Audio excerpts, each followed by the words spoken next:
lovely people. My name is Mwesi Gwajo and this is TIG Vibration, where our intention is to revive the glory of family, starting with children, transcending to teenagers, youths, and parents.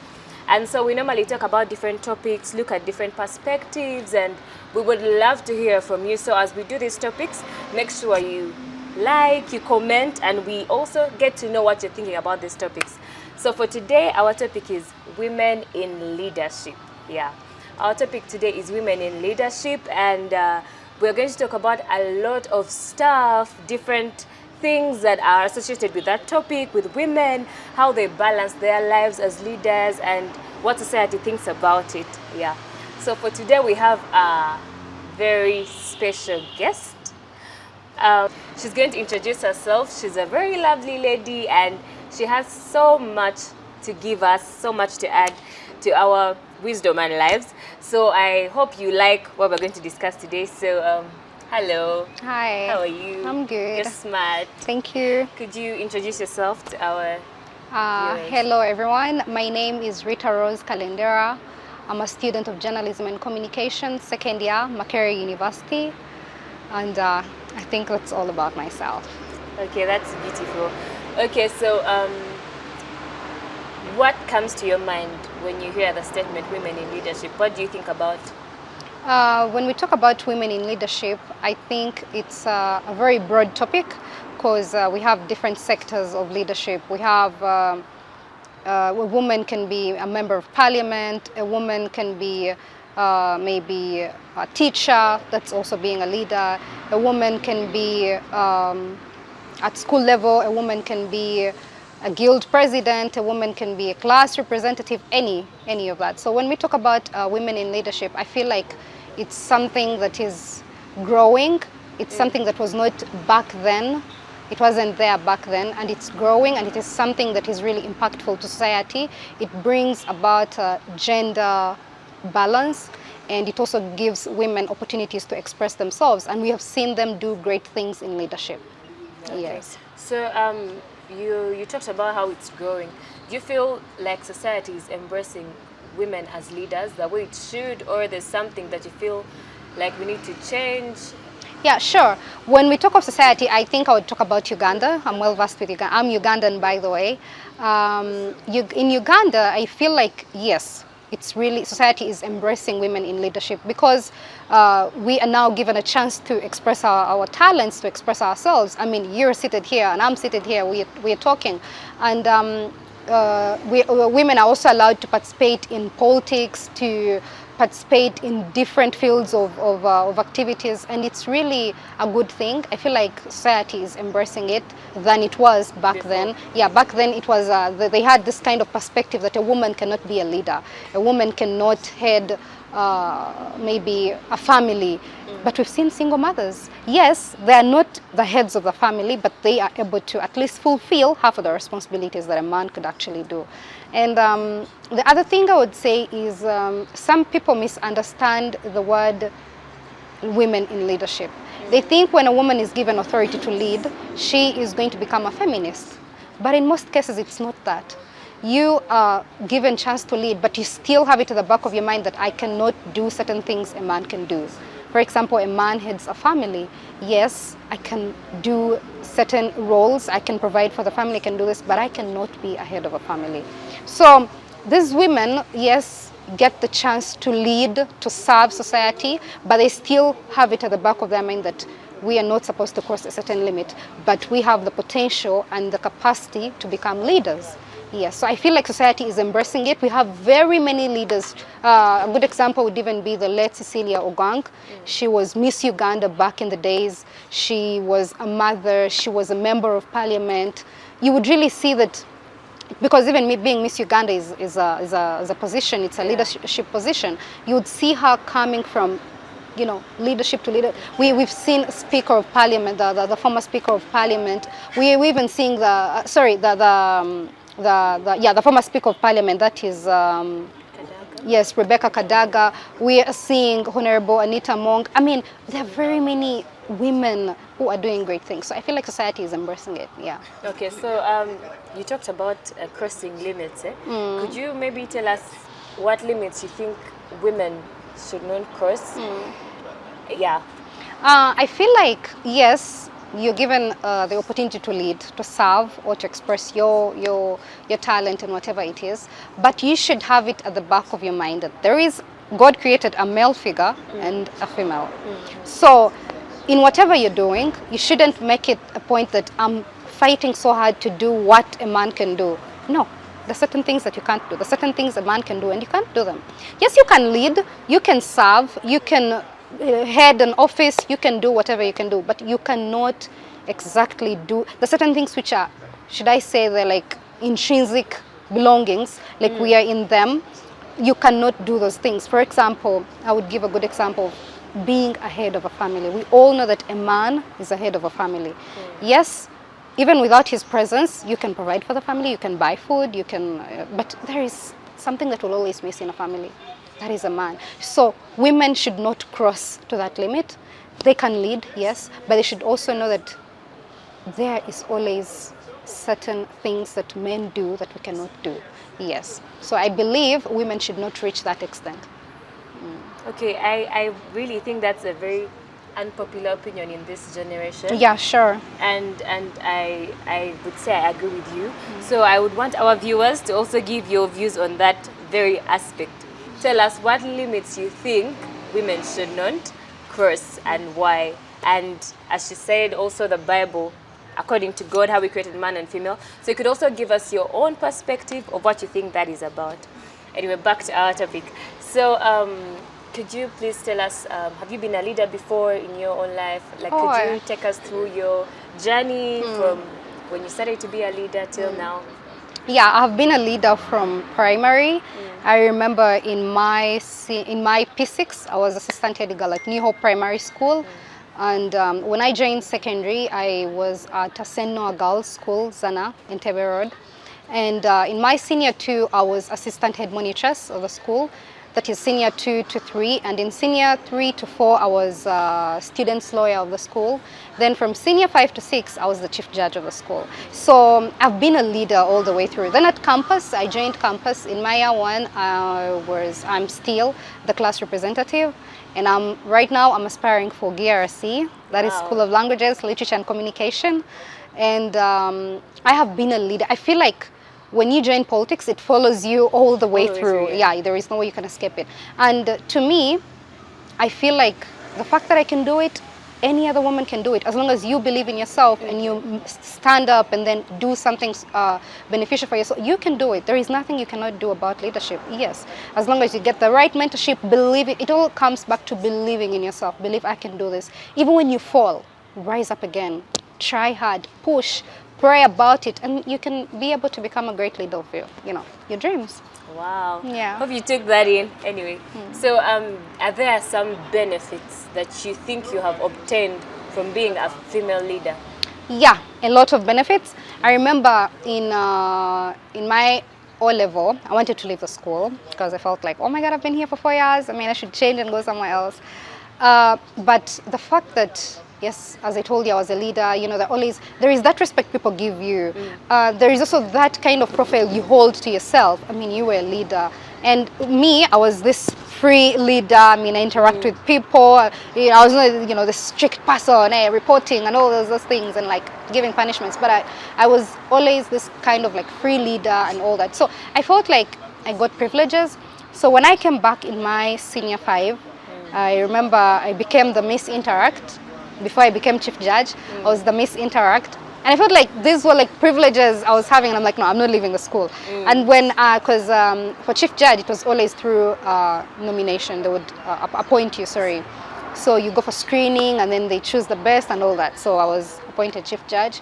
And I felt like there are privileges. Number one, it gives you a good profile. Number two, you learn a lot from being a leader. You learn how to, first of all, there's certain things you change to yourself. I mean, if you're a leader, we expect you to be exemplary. So if you've been doing certain things, you're like, no, someone cannot see me doing this, and yet I tell them to do this.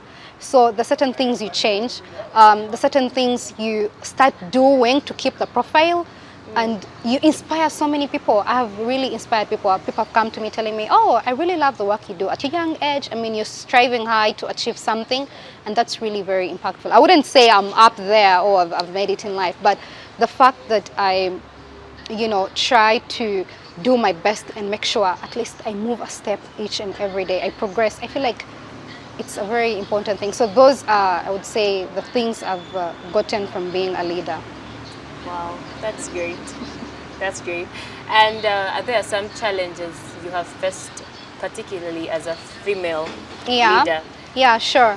Challenges will always be there. Whether you're male or you're female, challenges will be there. For me, I would say, yeah, I'd face challenges. Sometimes society actually, they have a perspective of women are not capable enough. Women are not superior enough to do certain things. But as I said, it all comes back to you. Prove these people wrong. Show them that I'm not trying to fight to be like a man, but I can actually decide something. I can actually do something better. I can do something productive. And I think that's how you can fight the challenges. Then the other challenges, people sometimes would want to use you, and they're like, okay, maybe she's in this position for her to get to the other position, or maybe she has to do certain things. They would, want to use that. They feel like you're a weak person. They can actually use you to achieve whatever they want. But you just have to maintain your values, have your principles, and know what you want. If what you want is bad, then you'll take that route. But if what you want is productive and it's impactful to your life, then you have to make sure you do the best always. Okay, wow. Hope you guys are enjoying this as much as I am. And by the way, for this first quarter of the year, for this season of TIG Vibration, we're going to be having women, ladies, all through the quarter of the year. We're going to have women in ICT, women in entrepreneurship, women in business, women in music, women in church, women everywhere. So yeah, so back to you, Madam Ritah. So you've been speaking so many words of wisdom. Zengamba, can't you become our president? Oh my God.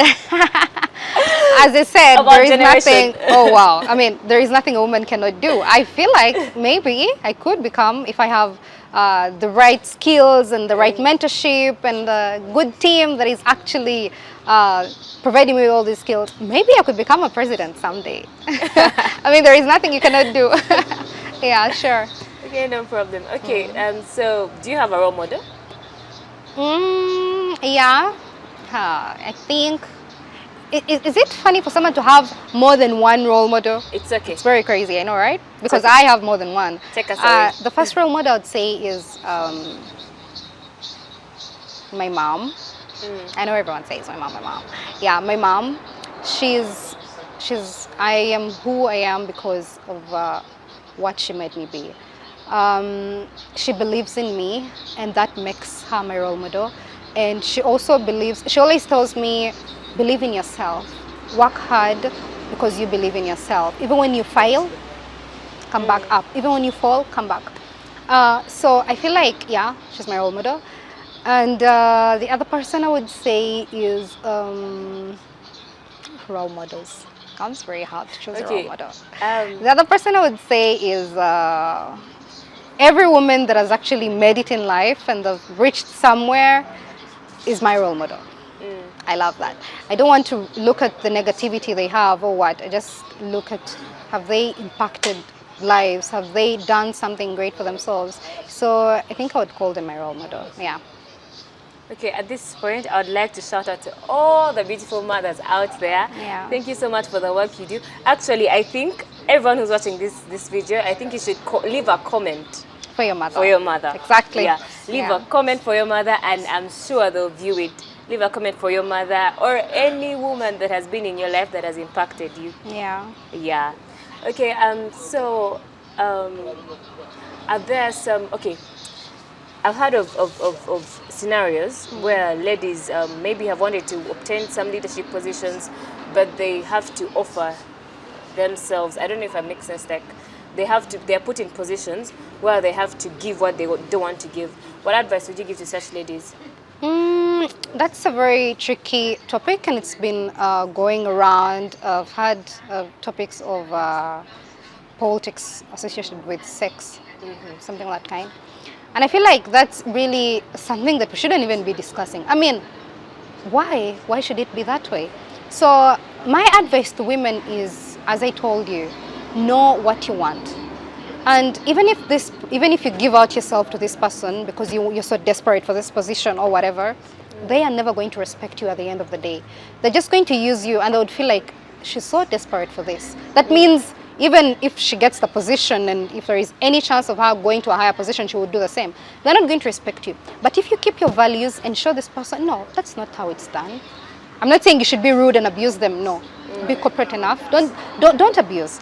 But know what you want. Show them that, no, that's not how it's done. I mean, for me to get this position, I shouldn't sleep with you first. No, I'm getting it because you believe in my capability, you believe in my competence, and you believe I'm the right person for this position. So it shouldn't be like I should first sleep with you or you should first do certain things with me, or no, that's not how it is. So the only advice I can give to the women out there is know what you want, respect yourself, don't look at yourself like you're inferior and by the way, don't be so desperate. People take advantage of that.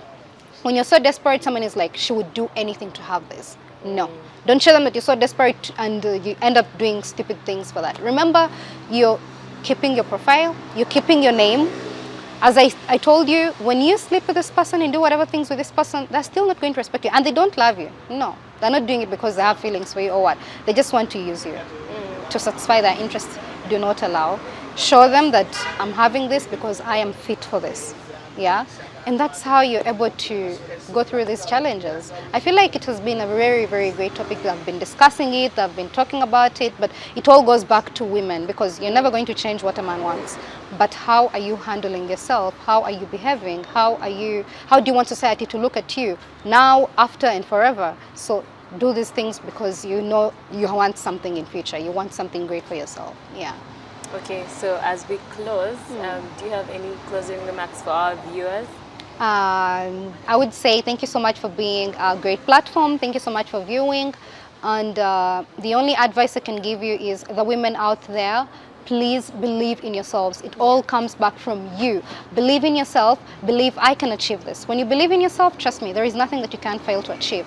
And always have it in mind that I am who I am because of what I put in. If you put in less, you will obviously achieve less. But if you put in much, you will achieve much. Then pray. Prayer is key. Pray to God. Be patient. Be patient. Something that is meant for you will always be yours, and something that is not meant for you will never be yours. That's the only advice I can give them. Wow. Okay, thank you so much. You're welcome. Thank you so for much. hosting me. You're welcome.